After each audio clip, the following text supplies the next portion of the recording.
खुशामदीद। इस math explainer session में हम टीईटी इम्तहानात के उस हिस्से पर बात करेंगे जो अक्सर परेशान करता है, यानी कसर या फ्रैक्शंस।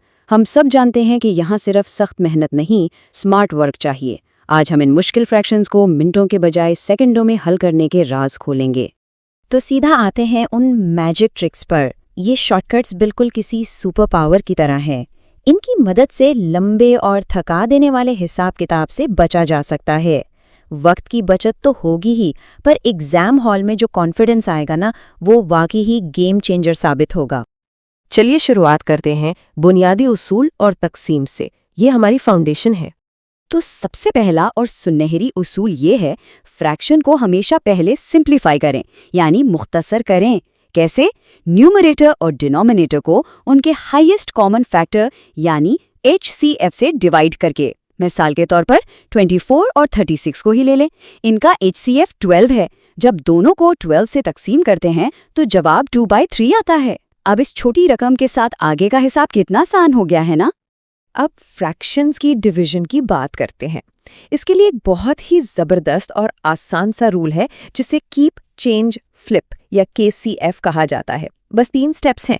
पहली फ्रैक्शन को वैसे ही रखें, डिवीजन के निशान को मल्टीप्लिकेशन में बदलें और दूसरी फ्रैक्शन को उल्टा कर दें। बस इतना सा काम है। आइए इस KCF रूल को अप्लाई करके देखते हैं। एक सवाल है, 2/3 को 4/5 से डिवाइड करना है। देखने में थोड़ा मुश्किल लगता है ना, लेकिन KCF लगाते ही ये बिल्कुल आसान हो जाता है। 4/5 को फ्लिप करके 5/4 कर दें और बीच में ज़र्ब का निशान लगा दें। दोनों को आपस में ज़र्ब दें तो 10/12 आया, जिसे सिंप्लीफाई करने के बाद 5/6 मिल जाता है। देखा कितनी जल्दी हो गया।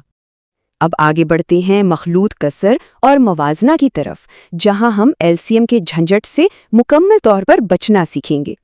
इम्तिहान में कौन सी फ्रैक्शन बड़ी है ये जानने के लिए LCM निकालना बहुत वक्त ज़ाया करता है। इसका हल है क्रॉस मल्टीप्लिकेशन यानी तिरछी ज़र्ब। मिसाल के तौर पर अगर 2/3 और 3/4 को कंपेयर करना हो तो LCM भूल जाइए, बस क्रॉस मल्टीप्लाई करें। 2 को 4 से ज़र्ब दिया तो 8 आया और 3 को 3 से किया तो 9 आया। अब चूंकि 9 बड़ा है तो इसका मतलब है 3/4 फ्रैक्शन बड़ी है। लिटरली सेकेंडों में जवाब हाजिर है। इसके साथ ही मिक्स्ड फ्रैक्शन को इम्प्रॉपर या गैर वाजिब कैसे बनाते हैं ये भी याद रखें। नीचे वाले नंबर को होल नंबर से ज़र्ब दें और ऊपर वाला नंबर उसमें जमा कर दें। जैसे 2 सही 3/5 में 5 को 2 से मल्टीप्लाई किया तो आया 10 और 3 ऐड किया तो बन गया 13। तो फाइनल फ्रैक्शन हो गई 13/5। हम थोड़े ड्राउने टॉपिक्स जैसे रेकरिंग डेसिमल्स और सीरीज के पेचीदे पैटर्न्स को ट्रिक से सॉल्व करना सीखेंगे। लंबी अलजेब्रिक कैलकुलेशंस को अब भूल जाइए। हम लाए हैं एक्स-रे स्कैनर मेथड। ये एक ऐसा ज़बरदस्त मेंटल स्कैनर है जो नंबर्स के मैथमेटिकल पैटर्न को देखते ही पहचान लेता है। बस जो डिजिट रिपीट हो रहा है उसके नीचे डिनोमिनेटर में 9 लगा दें। देखिए इसे अप्लाई करना कितना मज़ेदार है। 0.666 रिपीट हो रहा है तो डायरेक्टली 6 के नीचे 9 लगाएं, बन गया 6/9। इसे काट दें तो 2/3 आ गया। और अगर 0.4545 है तो सीधा 45/99 कर दें। ट्रिक अच्छी लगी ना? अक्सर सीरीज यानी सिलसिलों के सवालों में कंफ्यूज करने की कोशिश की जाती है। यहाँ ये पहचानना सबसे ज़रूरी है कि एडिशन का पैटर्न चल रहा है या मल्टीप्लिकेशन का। एक बार आपने ये जज कर लिया तो बस सही फॉर्मूला लगाएं और 2 सेकंड में जवाब हाजिर। अगर सीरीज एडिशन वाली है और फर्ज करें 4 रकूम दी गई हैं तो बस फॉर्मूला लगाएं n/n+1 यानी 4/4 + 1 जो फौरन 4/5 बन गया। और अगर मल्टीप्लिकेशन यानी ज़रब का पैटर्न है तो बगैर किसी मेहनत के सीधा 1/n का फॉर्मूला लगा दें। Game over. अब बढ़ते हैं विजुअल वर्ड प्रॉब्लम्स की तरफ, जहां रोज़मर्रा की आमदनी और खर्चों के सवालात बगैर अलजेब्रा की लंबी इक्वेशंस के हल किए जाएंगे। यहाँ विजुअल ब्लॉक मेथड काम आता है। हमेशा याद रखें कि डिनोमिनेटर यानी नीचे वाला नंबर टोटल पार्ट्स या कुल हिस्सों को जाहिर करता है। खर्च और बचत को इस ब्लॉक से आसानी से समझा जा सकता है। अगर 2/5 हिस्सा खर्च हो गया तो मतलब 5 में से 2 हिस्से गए, पीछे बचे 3 हिस्से, तो बचत का फ्रैक्शन सीधा 3/5 बन गया। कोई इक्वेशंस नहीं, कोई उलझन नहीं। तो चलिए अब वक्त है इन नई ट्रिक्स को टेस्ट करने का। हम टीईटी एग्जाम के 6 असली प्रैक्टिस सवालात पर इन्हें अप्लाई करेंगे। पहला सवाल देखते हैं। 4/7 को 8/21 से तकसीम करना है। अभी जो KCF रूल सीखा था यहाँ लगा कर देखें। इसे 4/7 ज़रबे 21/8 में बदल दें। अब यह क्रॉस कैंसिल करें। 7 और 21 कट गए तो 3 बचा, 4 और 8 कट गए तो 2 बचा। कुछ लंबा चौड़ा हिसाब नहीं किया और फाइनल जवाब 3/2 फौरन मिल गया। दूसरे सवाल में 3/4 और 5/7 में से बड़ी फ्रैक्शन ढूंढनी है।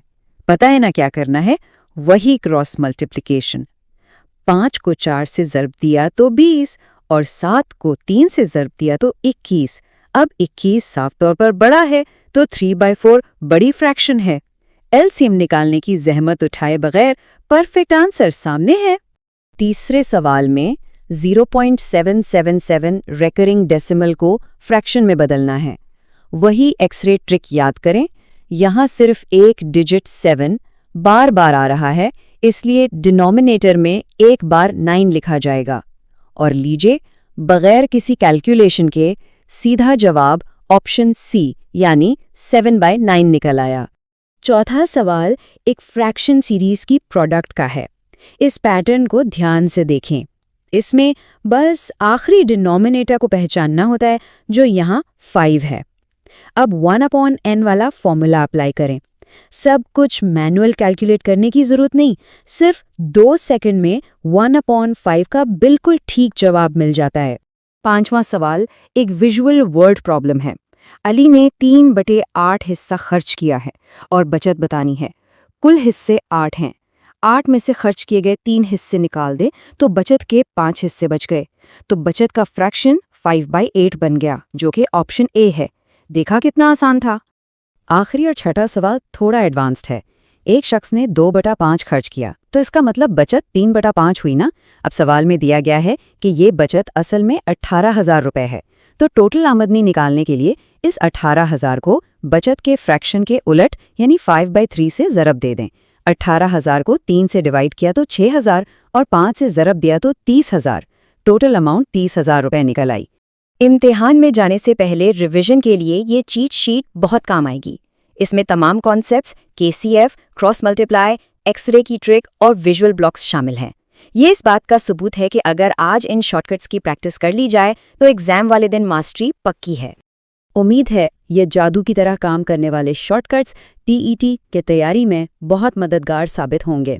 ज़ीरो मैथ की इस ज़बरदस्त कम्युनिटी का हिस्सा बनने के लिए चैनल को ज़रूर सब्सक्राइब करें और इन ट्रिक्स को दूसरों के साथ शेयर भी करें। इन मैजिक ट्रिक्स को सीखने के बाद मैथ सेक्शन का डर उम्मीद है ख़त्म हो गया होगा। क्या ये आसान तरीके इम्तिहान में वक्त बचाकर आला मार्क्स दिलवाने में कामयाब होंगे? इन मेथड्स की रोज़ प्रैक्टिस करें और मुश्किल सवालों को सेकंडों में हल करने के इस चैलेंज को पूरे एतमाद के साथ ज़रूर पूरा करें।